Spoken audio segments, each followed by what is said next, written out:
and welcome back to another episode of Not Your Mama's Midlife, where we believe that midlife is not a crisis, it's actually an awakening.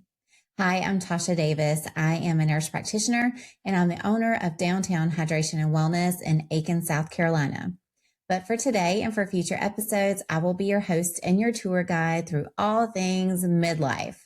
So let's jump right in. We are going to talk about our favorite S word today, sleep.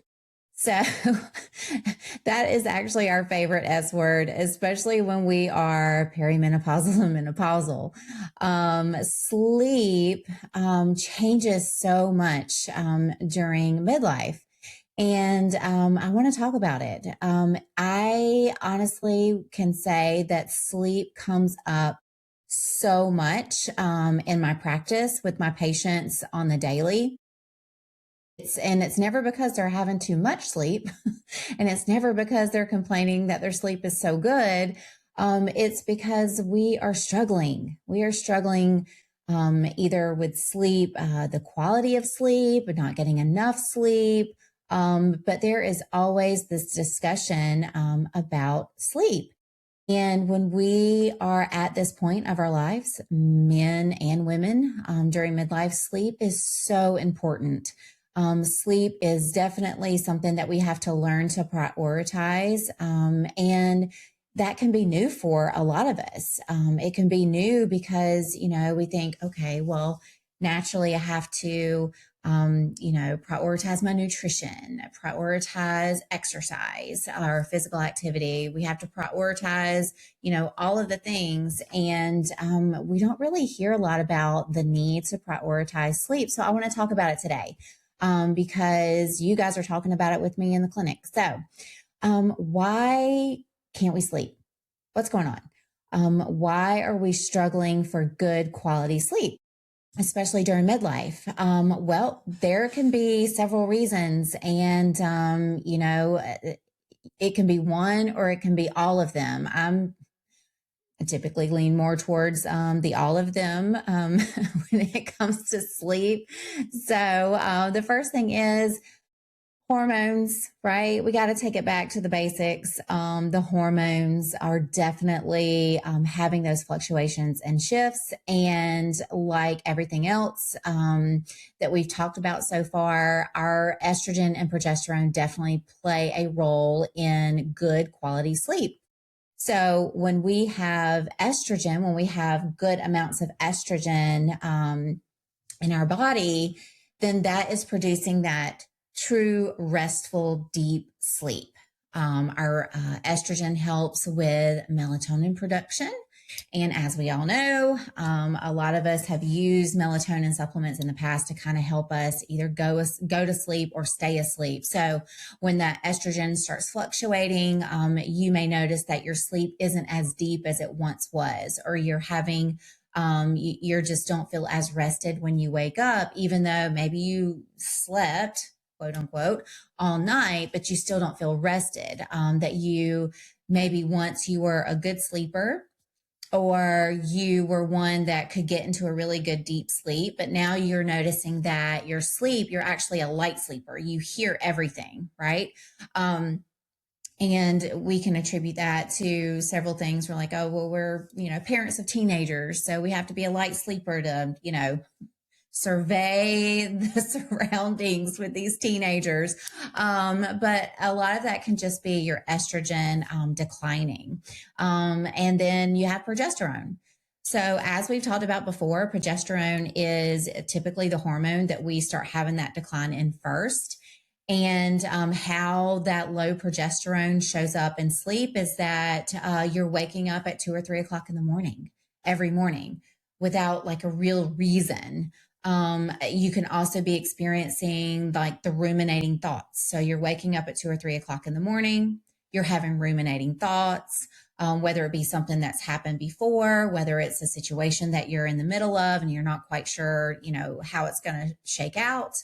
Or it could be that you're already thinking about your to-do list for the day at 2 or 3 o'clock in the morning.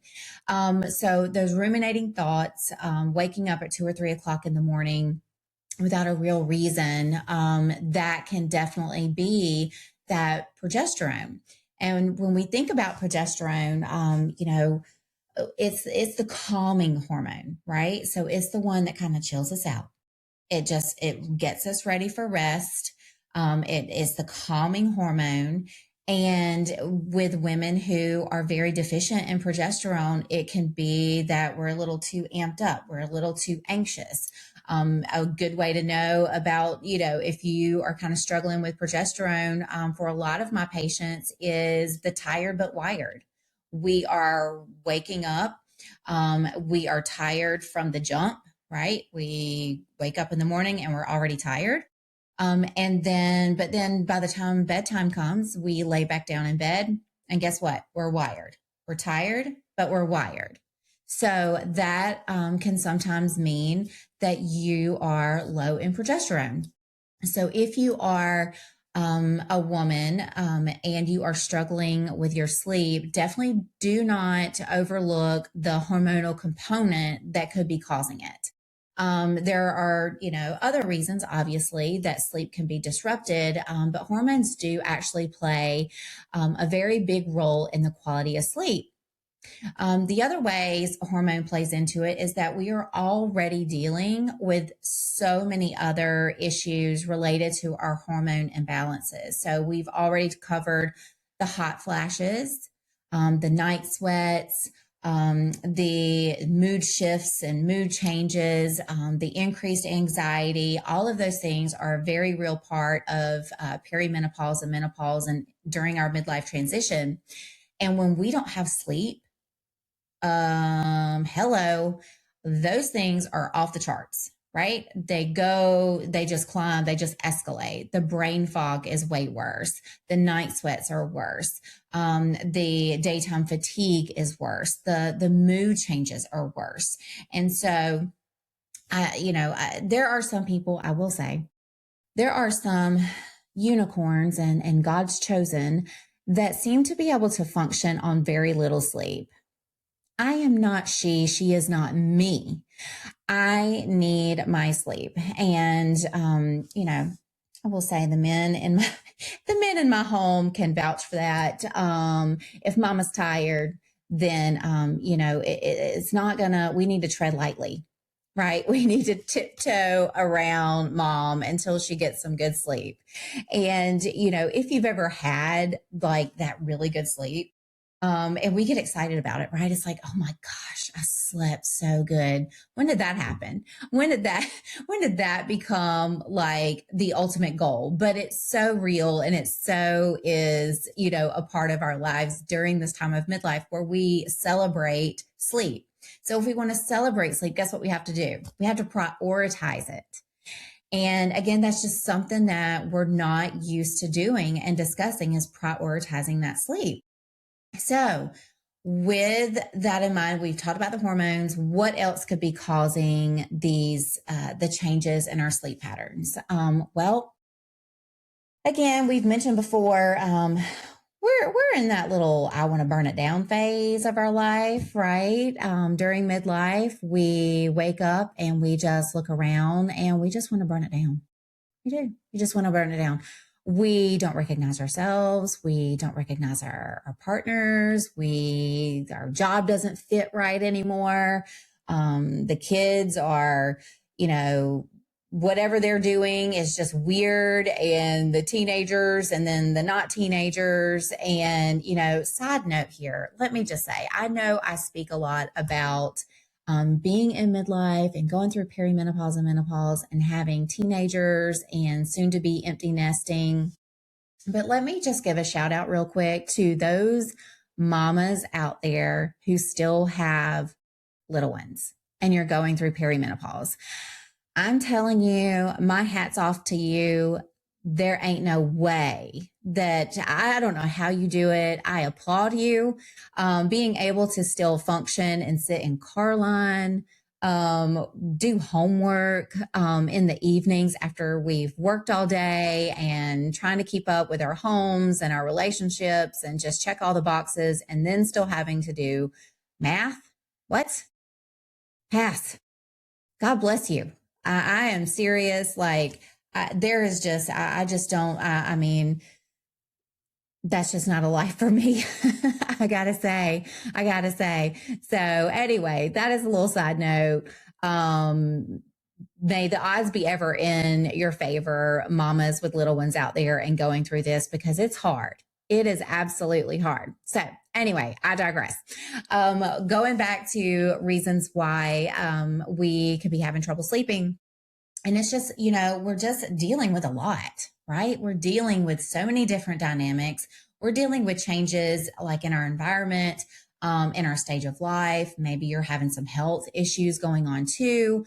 And that's a lot for us to deal with. So when we talk about ruminating thoughts, baby, we got them. Like, there's a laundry list to choose from when it comes to what am I going to overanalyze and freak out about now.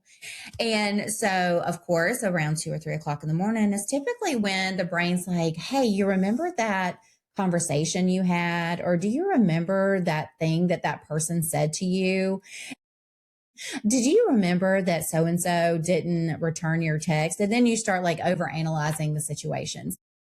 We are, we can be our own worst enemy when it comes to things like that. But we got to figure out a way to push through, because sleep is just, again, so and such an important factor when it comes to this transition in midlife. Another thing that could be happening is, maybe we're having financial stressors. Maybe we're having relationships, we talked about last week, men going through midlife and how it can be like this, butting heads when you have a woman and a man both experiencing midlife issues and not communicating that, and just the resentment and the frustration that can build up daily, right? Absolutely daily.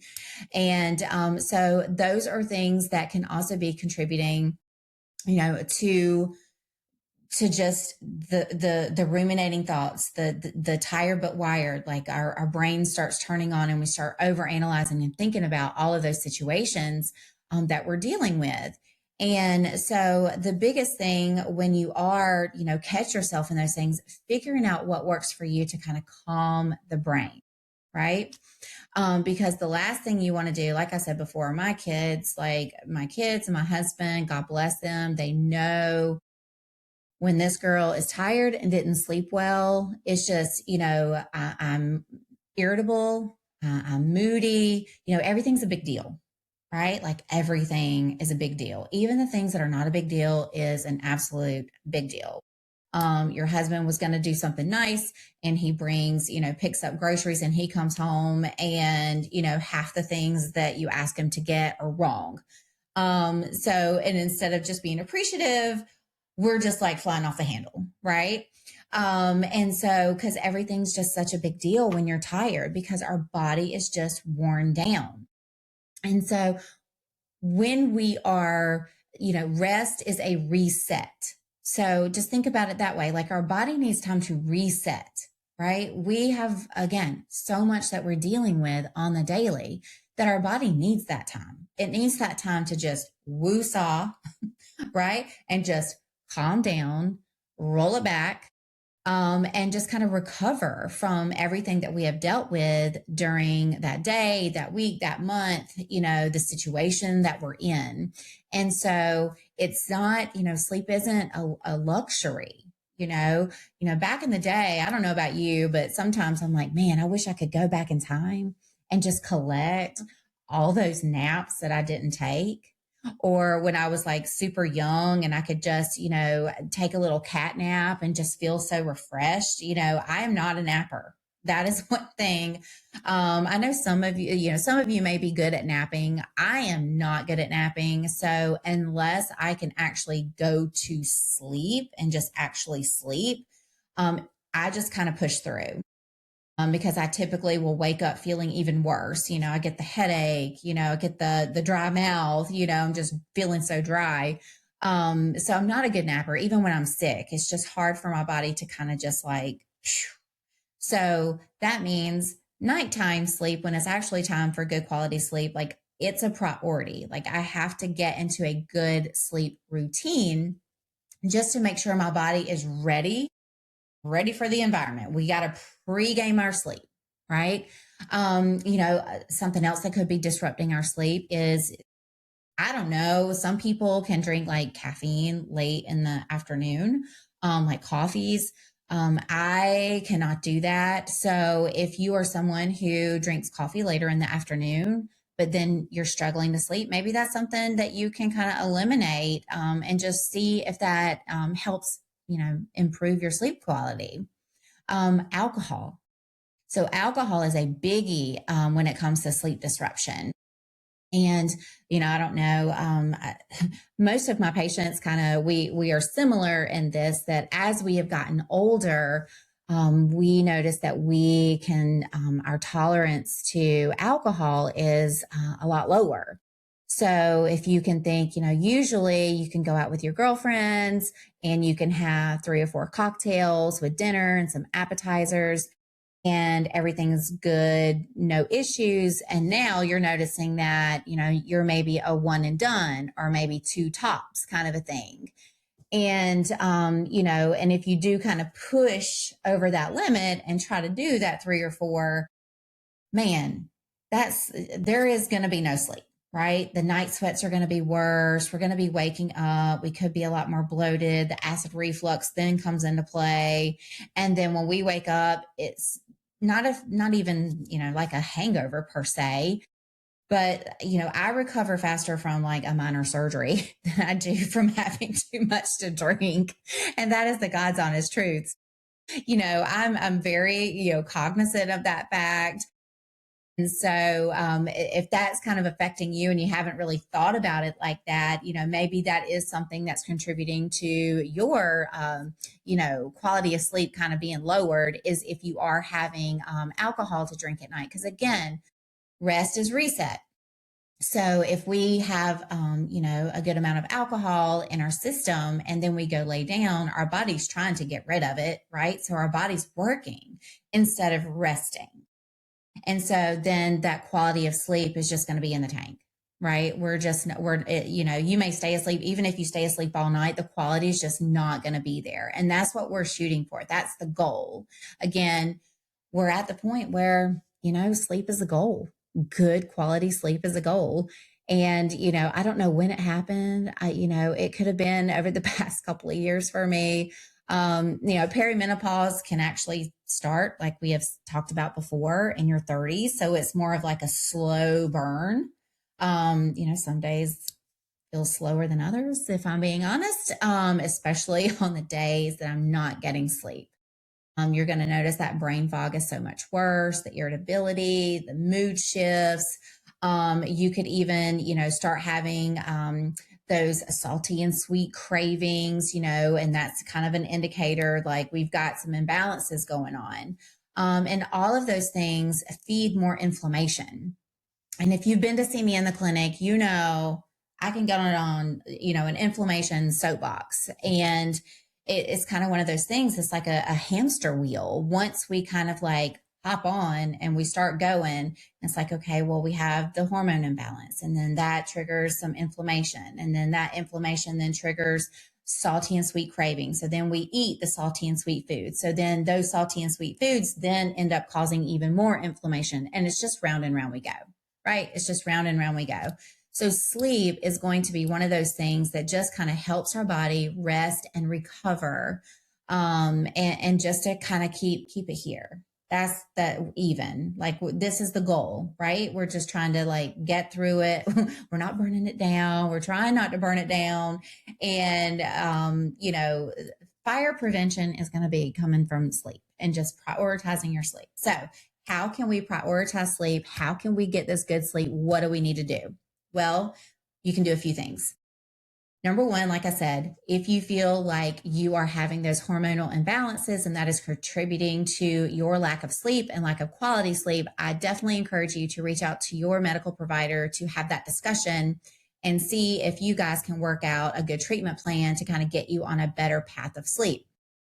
Outside of actual hormone therapy, what are some things you can do? Well, number one, just like with most things, we have to train our bodies. We have to train ourselves. So establishing a routine, and that is going to be very patient dependent. So, you know what your routine is. You know what time, you normally eat dinner. You know what time, like the kids normally go to bed. You know what time, if you have a routine of, my husband and I we love to just kind of, unwind together on the couch, and we'll put in, play an old record, or we'll have Pandora going with just some music. And that's kind of like our unwinding time. So that's part of my routine. But you have to figure out what your routine is and stick to it, because consistency is what matters here. Because we're looking for that consistency to trigger the brain that we are winding down. It is okay to relax. Okay. So definitely establishing a routine, whatever that's going to be. Another thing could be making sure your environment is cool. So, I'm not sleeping when it's hot, during the summer, especially if you're perimenopausal and, having trouble. I actually had a conversation with a patient. We were talking, she was actually going on a business trip, and it was over the summer, and her business trip was down, I believe it was in Miami, somewhere way south, right? And it was going to be hot, and the hotel that they put them up in, the reviews of it was talking like negatively about the air conditioning, that the air conditioning didn't work. And there was a lot of those reviews, like, it wasn't just like one room or one floor, it was like, pretty significant. So she was like, ain't no way I am going to, Florida in the summer. I've got to sleep. I cannot be my best self, being tired and dragging and keeping up with all the activities. And so she ended up renting an Airbnb not far from the hotel and just paying for it, because it was like, I am prioritizing my sleep. And I'm like, yes, absolutely. Everyone will thank you for it. That should be a company expense, I think. Anyway, so yes, a cool environment can definitely help with that deep sleep, especially if you're one who's already having like those night sweats. I get those pretty significantly when I'm not well managed. So the cool environment. Another thing that works for me that you might want to try is, I like to have just a hot bath before bed with some Epsom salt in it.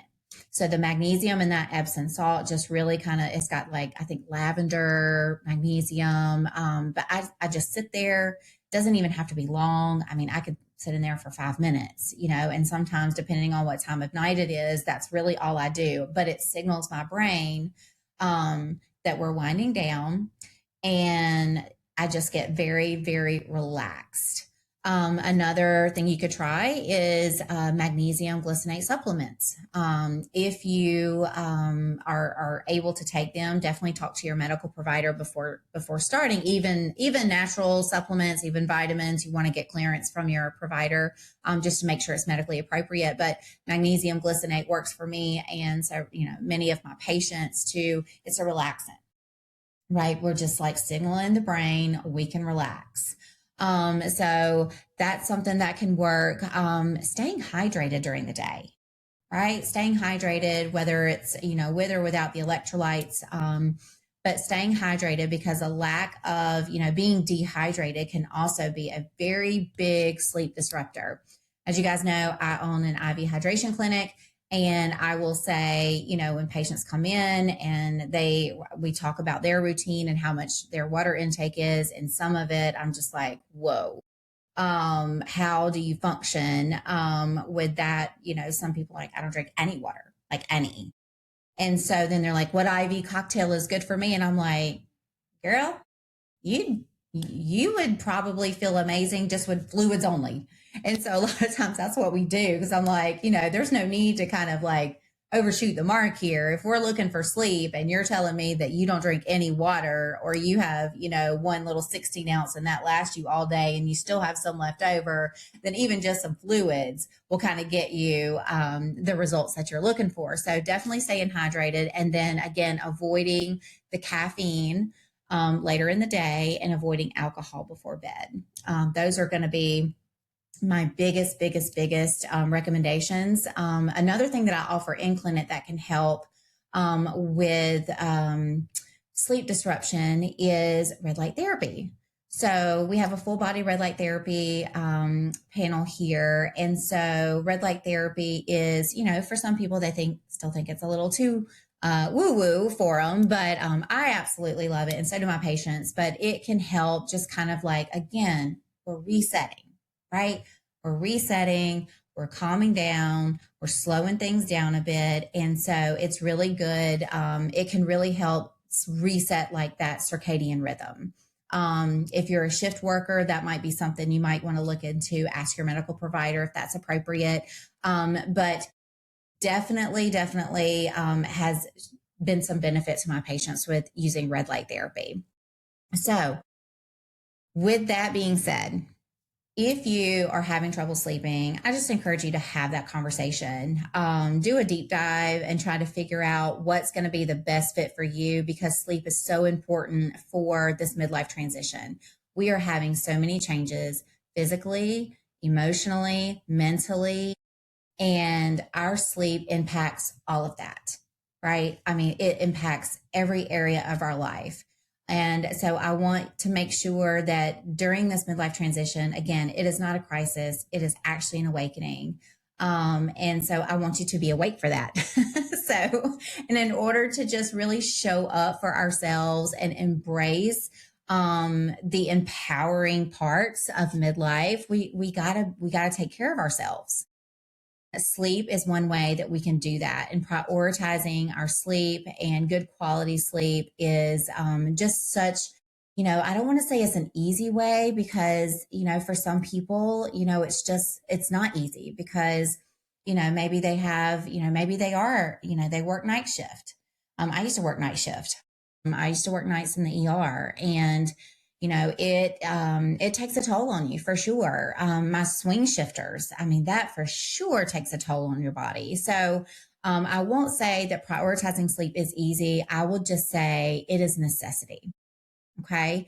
And so I hope that you gain some insight today on the importance of sleep, what could be contributing to maybe you're having these symptoms and you never took it back to maybe my sleep is off, or some ideas on ways that you can help yourself and work with someone to help you with getting on a good path of a sleep regimen for good quality sleep. So whatever the case is, I hope that you gain some insight today. And as always, if you guys have any topics that you would like me to discuss, I am happy to do that. Just let me know. I appreciate all of the feedback that I've been getting from you guys. That really just helps me, just continue doing the work, because I am hearing the benefit behind it. And so there are so many more things that I am looking forward to sharing. Some things that I feel like, we said last week I'm trying to get my husband to come on and do an episode with me to talk about just marriage and midlife and what that looked like for us. And, and he's still a no, guys. He is still a no. So I'm going to need your help. I'm still working on it. I don't know if it's, I need to bat my eyelashes or have puppy dog eyes or what. But put out the good juju, manifest it, help me manifest it, that he joins. Because again, I have so many ideas moving forward of topics that I'd love to discuss during this midlife. It's a passion of mine. I enjoy it. I'm so excited to share the goodness about this transition because there's so much freaking good. All right. So I've enjoyed our time today. I hope you have too. And don't forget to like, comment, and share our podcast so we can continue growing and sharing all of the good things about this midlife to hopefully shed some light, so mainly you don't feel alone, right? Even, you don't want to feel alone. You don't want to feel like you're the only one that's going through something. And so I think that it's just so powerful, when someone, just says the thing. I always go back to that, just saying the thing. So anyway, I've said the thing today. I hope you say the thing for yourself, and I will see you guys next week. All right. Take care. Bye.